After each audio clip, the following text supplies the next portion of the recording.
SSC के GK GS series में आप लोगों का फिर से स्वागत है। संविधान संशोधन पहला है, निम्न में से कौन सा संवैधानिक निकाय नहीं है? तो राष्ट्रीय मानवाधिकार आयोग।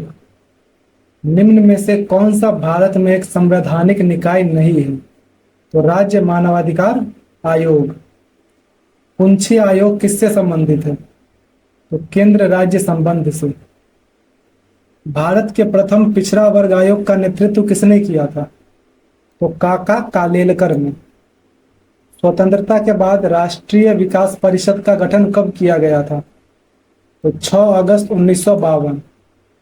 वित्त आयोग के अध्यक्ष और सदस्यों की नियुक्ति कौन करता है? तो राष्ट्रपति।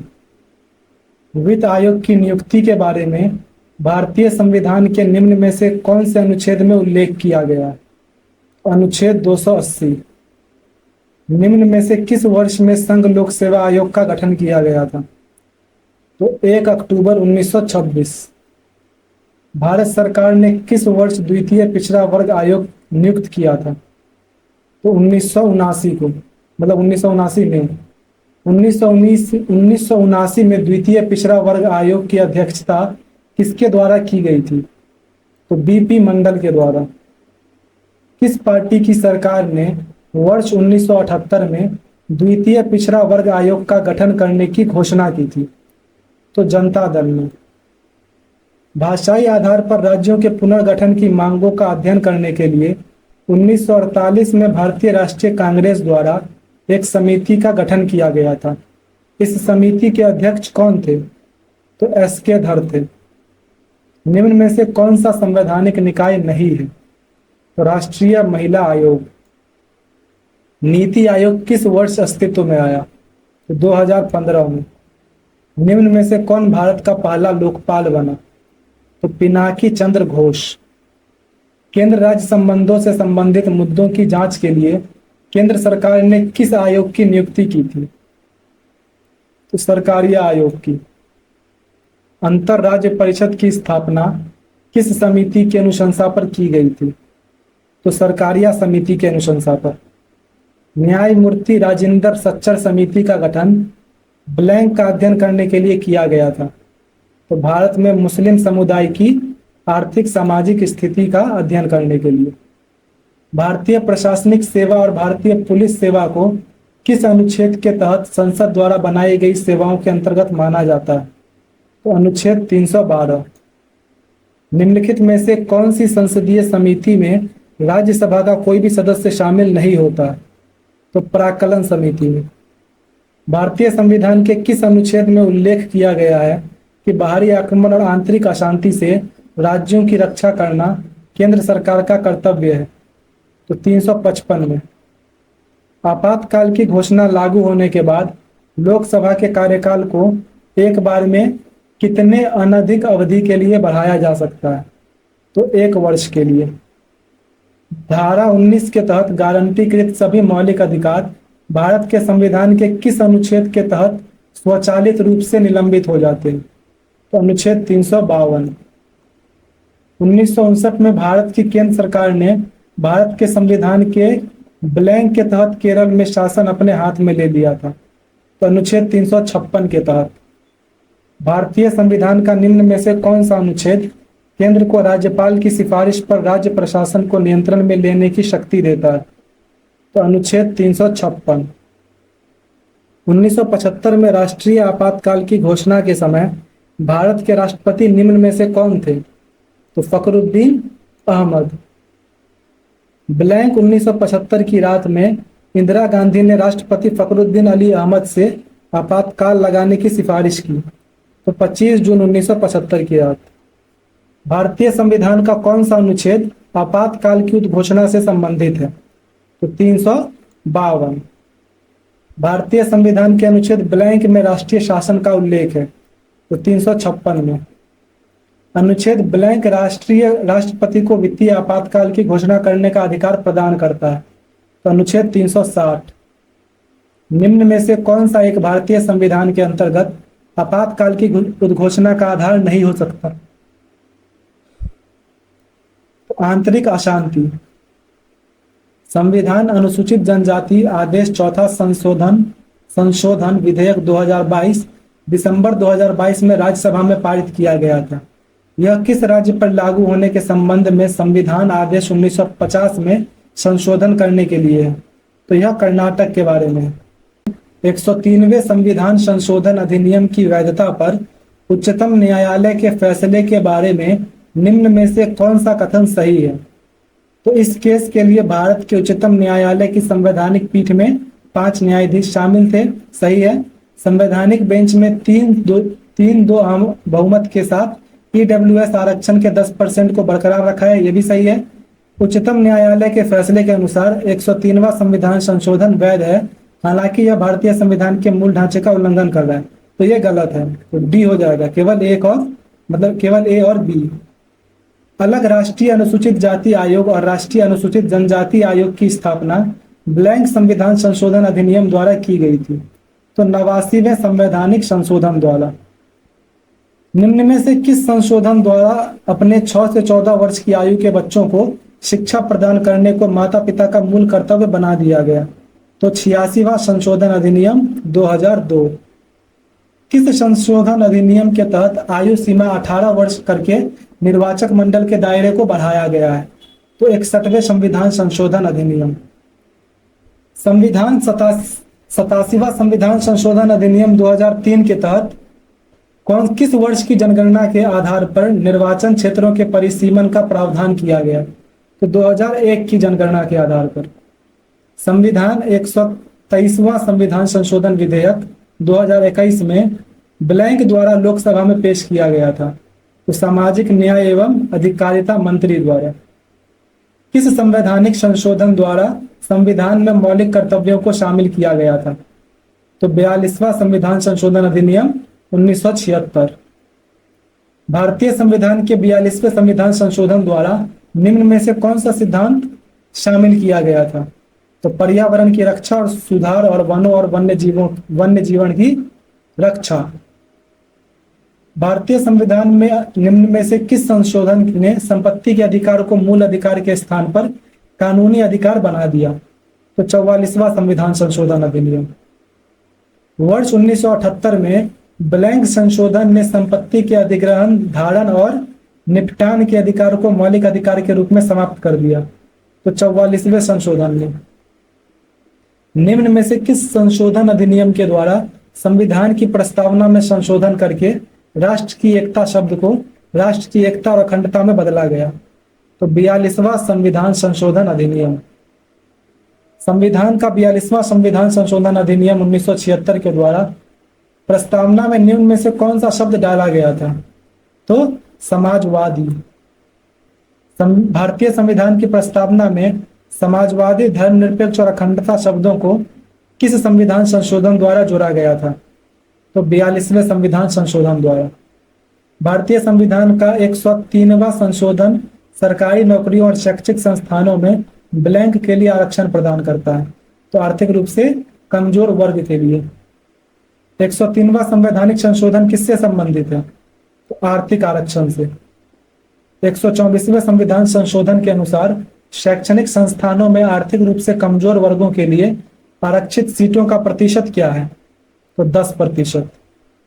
भारतीय संविधान के निम्न में से किस संशोधन के द्वारा अनुच्छेद 51A के तहत एक नया मौलिक कर्तव्य जोड़ा गया? तो 86वें संशोधन अधिनियम 2002। किस संवैधानिक संशोधन के तहत राज्य 6 से 14 वर्ष तक की आयु वाले सभी बच्चों को मुफ्त और अनिवार्य शिक्षा प्रदान करेगा? तो 86वां संशोधन अधिनियम।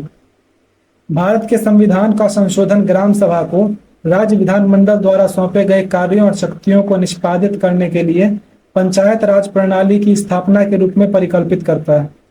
तो 73वां संशोधन अधिनियम। भारत के संविधान में निम्न में से कौन सा संशोधन भाषा के आधार पर भारतीय राज्यों के पुनर्गठन को संवैधानिक रूप से बदलने के प्राथमिक उद्देश्य के साथ पारित किया गया था? तो 7वां संशोधन। भारत के संविधान के निम्न में से किस संशोधन अधिनियम ने रियासतों के पूर्व शासकों के प्रीवी पर्स और विशेषाधिकारों को समाप्त कर दिया? तो 26वां संशोधन अधिनियम 1971। भारतीय संविधान के 61वें संशोधन ने क्या किया? तो मतदान की आयु 21 से घटाकर 18 वर्ष कर दी।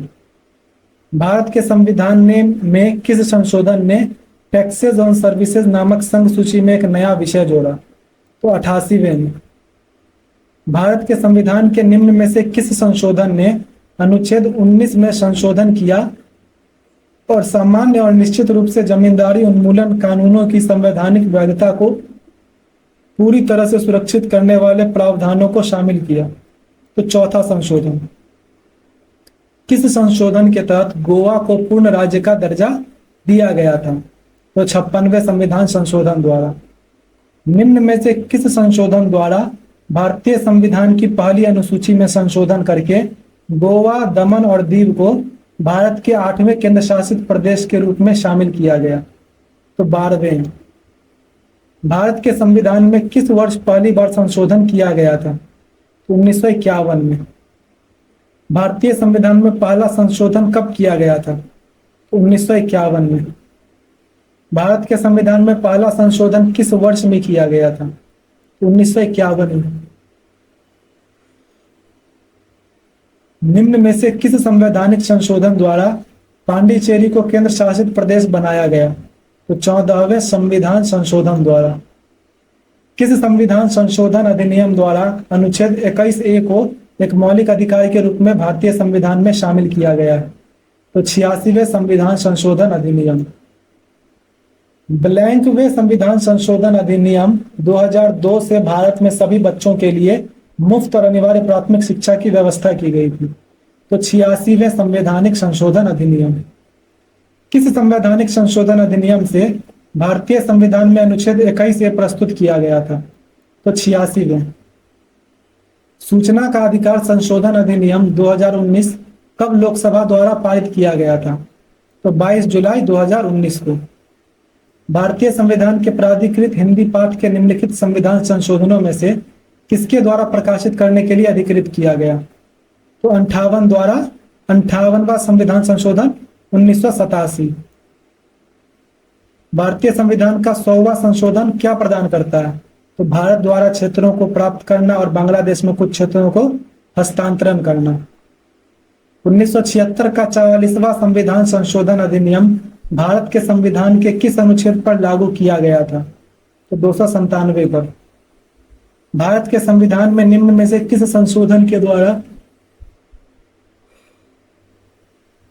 यह प्रावधान किया गया कि चुनाव के बाद किसी अन्य राजनीतिक दल में शामिल होना अवैध माना जाएगा? तो 52वें संवैधानिक संशोधन द्वारा।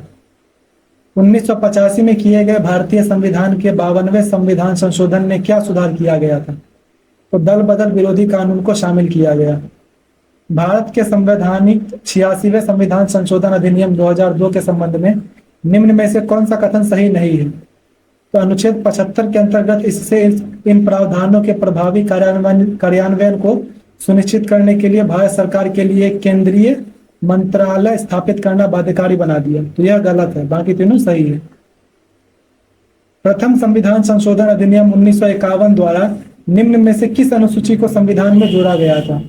तो 9वीं अनुसूची को। भारतीय संविधान में मौलिक कर्तव्यों को कौन से संशोधन द्वारा शामिल किया गया था? तो 42वें संशोधन द्वारा। भारतीय संविधान के निम्न में से किस संशोधन द्वारा दिल्ली को राष्ट्रीय राजधानी क्षेत्र का दर्जा दिया गया? तो 59वें संविधान संशोधन अधिनियम द्वारा। 74वें संविधान संशोधन अधिनियम 1992 ने भारतीय संविधान में कौन सा भाग जोड़ा है? तो 9A। 1992 के 74वें संशोधन अधिनियम ने भारत के संविधान में एक नया क्या भाग जोड़ा? तो भाग 9A। 73वें संवैधानिक संशोधन अधिनियम के अनुसार पंचायत का कार्यकाल कितना होता है? तो 5 वर्ष। भारतीय संविधान के 100वें संशोधन को मंजूरी निम्न में से किस भारतीय राष्ट्रपति ने दी? तो प्रणब मुखर्जी ने। भारतीय संविधान के निम्न में से किस संशोधन ने घोषित किया कि संसद के पास अनुच्छेद 368 के तहत किसी भी मौलिक अधिकार को कम करने या हटाने की शक्ति है और ऐसा अधिनियम अनुच्छेद 13 के तहत कानून नहीं होगा? तो 24वें संशोधन के द्वारा। 73वें संवैधानिक संशोधन अधिनियम ने भारतीय संविधान में कौन सा भाग जोड़ा? जोड़ा गया है? तो भाग 9। किस अनुच्छेद के अंतर्गत संसद संविधान में संशोधन कर सकती है? तो अनुच्छेद 368। भारत के संविधान का अनुच्छेद ब्लैंक संविधान में परिवर्तन करने की प्रक्रिया बताता है। तो अनुच्छेद 368। एक नया राज्य बनाने में संवैधानिक संशोधन के लिए कैसा बहुमत चाहिए? तो साधारण बहुमत चाहिए। भारत के संविधान में किस संशोधन के अंतर्गत वास्तु एवं सेवा कर लगाया गया था? तो 101वें संविधान संशोधन अधिनियम द्वारा। भारत में केंद्र और राज्य सरकारों की सभी प्राप्तियां और व्यय की संपरीक्षा करने की जिम्मेदारी निम्न में से किसकी होती है? तो नियंत्रक एवं महालेखा परीक्षक। भारतीय संविधान का अनुच्छेद 148 ब्लैंक के एक स्वतंत्र कार्यालय का उपबंध करता है। तो भारत के नियंत्रक एवं महालेखा परीक्षक। भारतीय संविधान का अनुच्छेद 149 किससे संबंधित है? तो भारत के नियंत्रक एवं महालेखा परीक्षक के कर्तव्य एवं शक्तियों से।